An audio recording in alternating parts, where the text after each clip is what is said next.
Do you ever feel like you're caught up in this hamster wheel? Just like that scene from SpongeBob, every day is the same routine of waking up, pouring your coffee, going to work, watching Netflix, wake up again, coffee, work, Netflix. You get the idea. Especially since quarantine, time has completely blurred together. In the face of constant uncertainty and never-ending isolation, I've come to terms with the fact that life is far from normal. And most of the time, I've got my dogs and my bread making and awkward dance workouts to deviate my mind. But other days, or weeks, or sometimes even months, something feels off. Maybe I missed a work milestone, or my schedule got messed up, or I woke up on the wrong side of the bed. All my creative juices are depleted and I can't get myself to work. Day by day, I dig myself deeper into a rut. And I figured I must not be the only one who's gone through this. In fact, it's quite normal.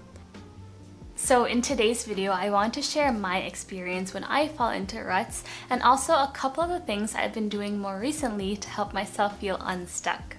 And before we get started, I wanted to mention a quick disclaimer. Now, sometimes if you feel like you are in a rut, it could actually be a sign of something deeper than just laziness or a lack of motivation.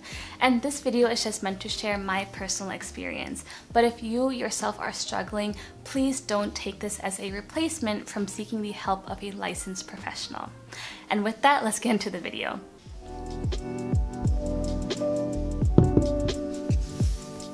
I don't know about you, but for me, the vast majority of this past year felt like one big ol' rut.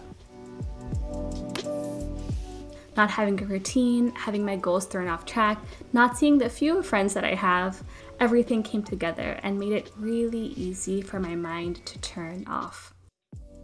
And as someone who planned her whole life to a T, with a year-by-year plan from med school to having kids, spending a year at my parents' house as a 24-year-old making videos for the internet wasn't quite what I had imagined. And on top of that, with so much going on in the world, worsened by being glued to the news for much of this past year, I questioned, why does how productive I am, or my hyper-optimized morning routine, even matter in the grand scheme of things? As a result, I found myself feeling confused as to what I was doing and why it mattered. When my perfectly planned workday was disturbed by our dogs barking or drilling in the backyard, I'd give up on work altogether. Instead, I'd forage around the kitchen for snacks and stress-bake bread and pizza and cookies. I'd fall into random YouTube rabbit holes, most recently about roller coasters. I'd mindlessly scroll through Instagram, allowing my 5-minute breaks to consume my afternoons. Sometimes I take a break from doom scrolling to stare at my Notion board, waiting for that $1 million idea to strike. It never happened. In a world where we're constantly trying to optimize every minute of our lives, we sometimes fail to stop and think. Think about why we're feeling a certain way, how long it's been happening, what triggered it, what else could be at play. By pushing through every rut that I experienced without pausing to reflect, I was making it easier for my brain to fall into the same trap again and again. I was going about my life like this car, about to fall apart at any second. And developing that self-awareness was really, really hard and is still a work in progress. Since I always bottle up my feelings, I'd never open up with my friends or family. Instead, I'd resort to writing out my thoughts in a diary, probably while picturing that I was in the middle of some 2000s rom-com. But anyways, that actually worked. And now what I do is maintain an active brain dump in my Things app. The more I write down, like what's overwhelming me, what's annoying me, what errands I'm avoiding, the more mental clarity I gain. And part of this is accepting that it's okay to feel stuck. It's okay to not be productive. In fact, it's impossible to be productive 100% of the time. Now, back in college, one week I'd be pulling back-to-back all-nighters and eating ramen and cramming for midterms. But by the next week, I'd be sleeping in and going out. Or, well, catching up on TV. So once I graduated, I did the same thing, forcing myself to work with every productivity hack in the book. I tossed my phone across the room, I'd open my favorite Pomodoro timer. I'd play that deep focus Spotify playlist and wait for the magic to happen.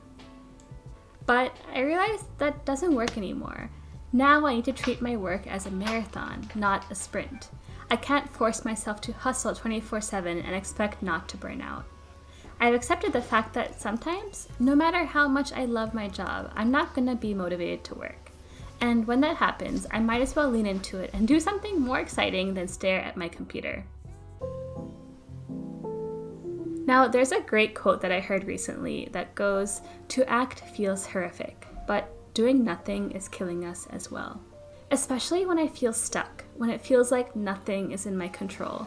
All I want to do is curl up on my bed and hibernate. And once I'm all comfy cozy, nothing, no looming deadline or yelling parent will get me out of bed. So, knowing the infinite bounds of my laziness, I make sure to keep myself busy with something, even if it's not work. Something that keeps me up and moving, but also feels at least a little productive. I might pop in my AirPods and jam out in the kitchen, or embrace the silence as I allow my thoughts to run free.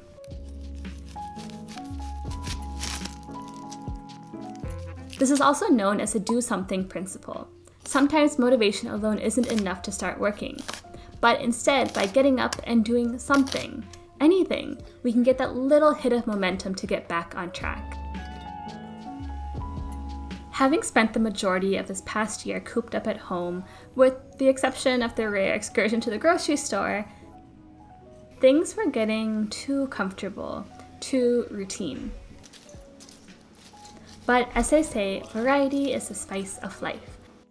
Even if I can't try out the newest boba shop or go to IKEA every week, even something as simple as rearranging my desk or switching up the music I listen to can be enough to bring some freshness in life.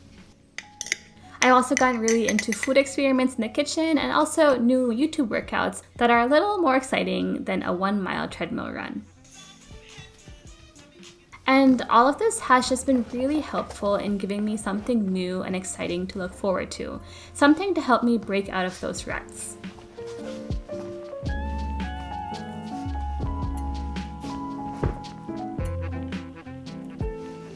Admittedly, these steps will never work 100% of the time. There still will be days where I'm buried under my blankets watching Friends reruns all day. But eventually, I do get back to normal. And then I ask myself, why did this happen? And what can I do differently? And recently, this led me to make a few long-term changes to prevent ruts in the future. While ambitious goals can be super motivating for sure, I sometimes fixate on specific milestones way too much, to the point where I beat myself up when I miss them. Instead, I need to remind myself to embrace that slow growth mindset and accept myself even if I don't quite meet my goals. This was also a huge motivator for my social media detox. Even though my feed is pretty vanilla, I still found myself comparing myself with others and becoming way too consumed by other people's lives. Limiting social media to just YouTube has really helped me focus on myself instead of others. I also really want to get into yoga and meditation. Especially since I am so easily distracted, this could be a great next step to incorporate some more mindfulness into my life. I was thinking of doing maybe a 30-day meditation challenge next, but I don't know. What do you think? And yeah, that's it for today's video.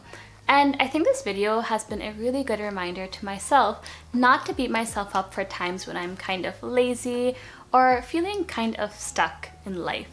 I think I've finally come to terms with the fact that it's okay to not be 100% productive all the time, and it's okay to need to take a break sometimes. Kind of like the whole past week. But anyways, I hope you liked this video. If you did, please give it a big like and subscribe. Follow me on social media if you want to, and I'll see ya in the next one.